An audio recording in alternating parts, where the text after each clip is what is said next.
Hey gang, just to let you know, you can now use the promo code MTGMudsta, all caps, at flipsidegaming.com and originalmagicart.store. Using the code gets you 10% off orders $10 or more, and you get to help out the channel at the same time. I also want to let you know that Flipside Gaming will be giving away a box of War of the Sparks. From April 1st through May 6th, any order that's over $10 or more will get you entered to win. One entry per person, so good luck and have fun. So, quick apology for Thursday's game. Unfortunately, it seemed like YouTube had some kind of problems, and for whatever reason, I still can't find the video on my video library. But that's in the past, so let's look forward to today's game. I am playing the ever-enchanting Zedruu, keeping a Flooded Strand, Humble Defector, Grasp of Fate, Steam Vents, Arid Mesa, Enlightened Tutor, and Ghostly Prison. Putting the S in Group Slug, Matt is playing his Seizan deck, keeping 2 Swamps, Snuff Out, Hero's Downfall, Expedition Map, Jet Medallion, and Horde of Greed. Trevor wants to show us how it's done with his clone-based Yidris deck, keeping a Ranger's Path, Path of Ancestry, Propaganda, Rites of Flourishing, Temple of Malice, and Blood Crypt. Last but not least, we have the returning Frank playing his Teysa deck, and he keeps a Soul Ring, Skull Clamp, Anguished Unmaking, Urborg, Secure the Wastes, Plaguecrafter, and a Mind Stone. Frank wins the die roll and starts us off. Frank plays an Urborg into a Soul Ring. He taps the ring to cast a Mind Stone, and then taps the Mind Stone to cast a Skull Clamp. For my turn, on the other hand, I play Fair Magic by playing a tap Steam Vents and passing to Matt. Matt plays a Swamp and casts Expedition Map. Trevor plays a tap Path of Ancestry, passing back to Frank. Frank plays a Windswept Heath, cracking it and going to find his 5th mana source on turn 2, which is pretty gross. He finds just a basic Plains and uses it to help cast Teysa. He then gears her up with a Skull Clamp and passes. I play an Arid Mesa, tapping the fetch land for 1 black to help cast Humble Defector. Matt plays a Swamp and he casts a Jet Medallion. Trevor plays a Temple of Malice, scrying 1 and keeping it on top, and then passing to Frank. Frank plays a Phyrexian Tower as his land for turn, and he moves to combat. He swings Teysa at me for 3, which I take. In his second main phase, Frank casts Krav, who upon entering, lets him go and find Regna the Redeemer, and he puts her to hand.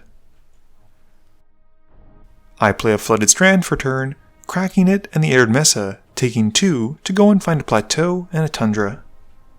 I then tap out to cast a Ghostly Prison, and I pass while shuffling for the fetches. Matt plays a Swamp, and he's happy to pass. Trevor plays a Blood Crypt, taking 2 to have it come in untapped. He casts a Propaganda, and Frank suddenly has only 1 target to attack that won't cost him 2 per creature. Trevor passes, and at the end of turn, Matt uses his deterrent in the form of Hero's Downfall to take out Teysa and prevent Frank from attacking him anyway. Frank plays a Westvale Abbey as his land for turn, and he pays 6 to cast Regna. He then gears up Krav with a Skull Clamp and swings the Demon at Matt for 4. On my upkeep, I tap my Defector to draw 2 cards, and I donate away to Matt. I then draw for turn and play a Plains. I cast a Felwar Stone, and then a Wild Research, passing. Matt plays a Horn of Greed, and he drops a Swamp, drawing a card as the land enters. He then taps the Defector to draw 2 more cards, and gives it away to Trevor. Matt then casts an Ivory Tower, and he passes. Trevor draws for turn, and taps the Defector as well, drawing 2 and passing it back to Matt. He plays an untapped Watery Grave, taking 2, which helps him cast a Ranger's Path. He goes to find 2 forest cards while passing to Frank. Frank recasts Teysa in his main phase, and he moves to combat. He swings Krav and Regna at Matt, who casts Snuff Out for free and takes 4 life loss to kill Regna, and then takes 4 from Krav. With nothing else, Frank passes. I play Volcanic Island and draw from the Horn trigger. I then cast a Chromatic Lantern, which then helps me cast Zedruu before passing to Matt. Responding to his Ivory Tower trigger, Matt taps a Defector to draw 2 cards and donates the Monk back to me. He then gains 2 life from the tower, and he draws for turn. Matt then plays a Swamp for turn, and draws from his Horn of Greed. He then pays 3 to cast a Megrim, and he passes. Trevor draws and casts Rites of Flourishing in his main phase, passing. Frank draws for turn, and from the rights. He casts a land tax in his main phase since he's not hitting his lands, and then drops a Merciless Executioner. I'm the only one really hit by this, and we say goodbye to my humble defector. Moving to combat, Frank goes for some revenge by swinging Teysa and Crab at Matt. Matt looks like he's got removal, but he's really just cracking his map to go and find Cabal coffers. He takes the hit, and Frank casts a Priest of Forgotten Gods in his second main phase before passing to me. I draw for my turn, and from the rights. I then play an island and draw from the horn. I play a Rugged Prairie and draw from that. For the low cost of 2 mana, I cast an Azorius Signet before passing to Matt. Matt gains 3 life from his Ivory Tower trigger, and he draws 2. He plays a Swamp and draws again, and then plays a Cabal Coffers, drawing once more. Matt then activates the Coffers for 7 black mana, and he pays 2 mana and 4 life to cast a Toxic Deluge. Responding to the spell, Frank sacrifices the Priest to the Phyrexian Tower for 2 black mana, and he then pays 1 black to sacrifice Crab to its own ability. He gains 1 life and draws 1 card as it dies, and then gets 2 Skullclamp on death triggers, drawing him 2 cards each time for a total of 5 cards. Matt then uses some of the remaining mana to pay for Teferi's Puzzle Box, and he moves to cast an Ill-Gotten Gains. As Trevor has priority, he uses Cyclonic Rift to bounce the Megrim back to Matt's hand, and I activate Wild Research to go and find an instant. I grab Mana Drain, and I'm forced to discard a card at random, which happens to be Wrath of God. I then use the Mana Drain to counter Matt's spell. Matt then recasts the Megrim that Trevor had bounced, and he passes turn. Trevor draws from the rights and for turn, and then has to resolve the Puzzle Box trigger, bottoming his hand and drawing that many. He plays a Polluted Delta, drawing from the horn, and then plays a Temple of Malady, scrying 1 before drawing a card. He bottoms it and draws. Trevor then casts his own Chromatic Lantern, and then still has enough to cast a Search for Azcanta. Frank resolves his land tax trigger first, finding 3 basics and putting them to hand. He then draws from the rights and for turn, and then responds to the Puzzle Box trigger as it hits the stack. Frank asks if we should be concerned about the Puzzle Box, but Trevor rightly says that it's critical that we deal with the Megrim type effects instead. Frank agrees, and an Anguished Unmaking exiles the Megrim at the cost of 3 life to Frank. Frank then bottoms his hand and draws a fresh 12. Frank then plays a Command Tower and draws from the horn, and then drops his copy of Cabal Coffers, drawing again. He activates his Cabal Coffers with his Soul Ring for 6 black mana, and drops a Revel in Riches. Frank then passes and has to discard down to 7. I draw from the rights and for my turn, and I bottom my hand drawing that many. I also gain 4 colorless in my main phase, and I play a Plains, drawing, and then a Cascade Bluffs, drawing again. I then pay 10 to cast an Omniscience because tapping mana is for suckers. I then drop who used to be the greatest thief in the multiverse, Dak Faden, and I uptick him to draw 2 and discard 2. I then double down on the Pillow Fort plan by dropping a Greater Oromancy followed by a Phyrexian Unlife. Matt gains 2 life from his Ivory Tower and draws from the rights and for turn. He then resolves the Puzzle Box trigger, bottoming and drawing a fresh hand basically. Matt then plays a Swamp and draws from the horn, and then another doing the same.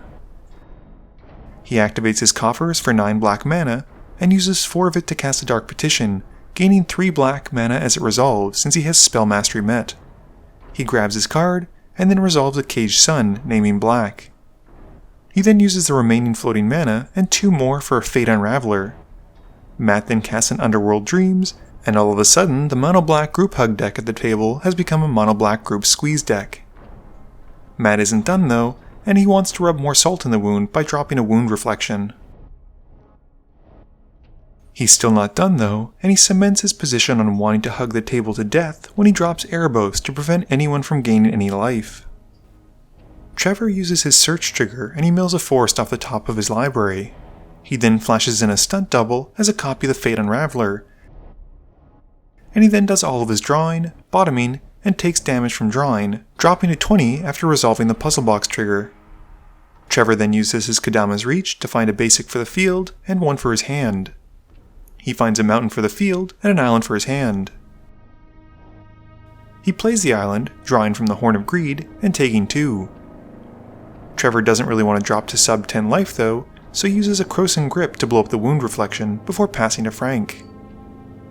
Frank uses his land tax trigger on his upkeep, finding 3 basics. He knows he's probably in trouble if he sticks around for the puzzle box trigger, and Frank casts Teferi's Protection to phase himself out. But, because he's such a nice guy, and I don't want him to go, I swan song it to keep him in the game. Frank then draws from the rights, and for turn, losing 6 life.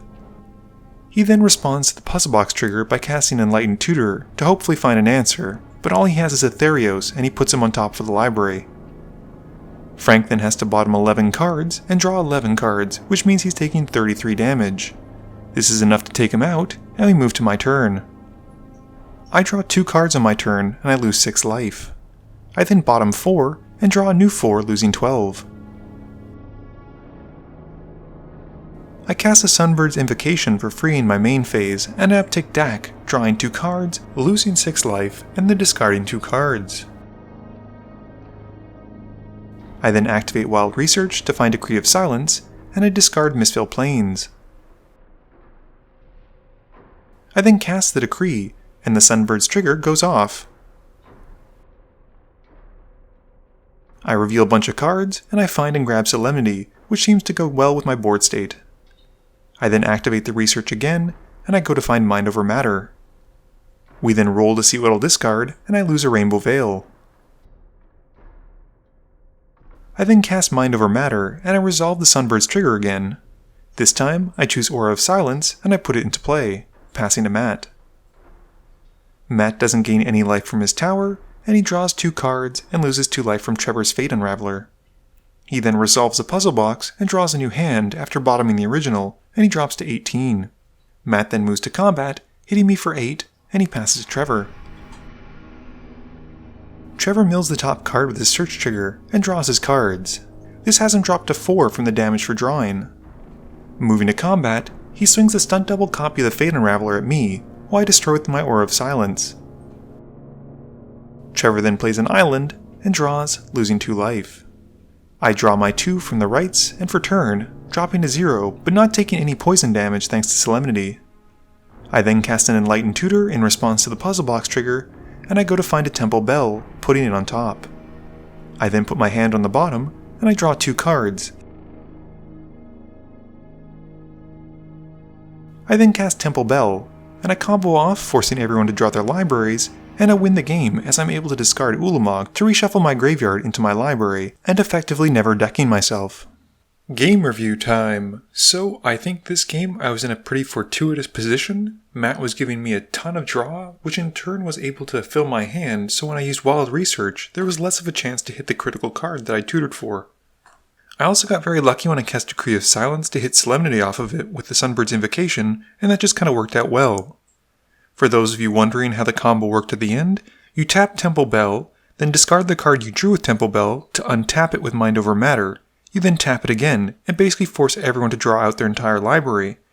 The way I'm able to get around this is that I discard something like Ulamog or Kozilek, which allows me to shuffle my graveyard back into my library, effectively never making me draw out.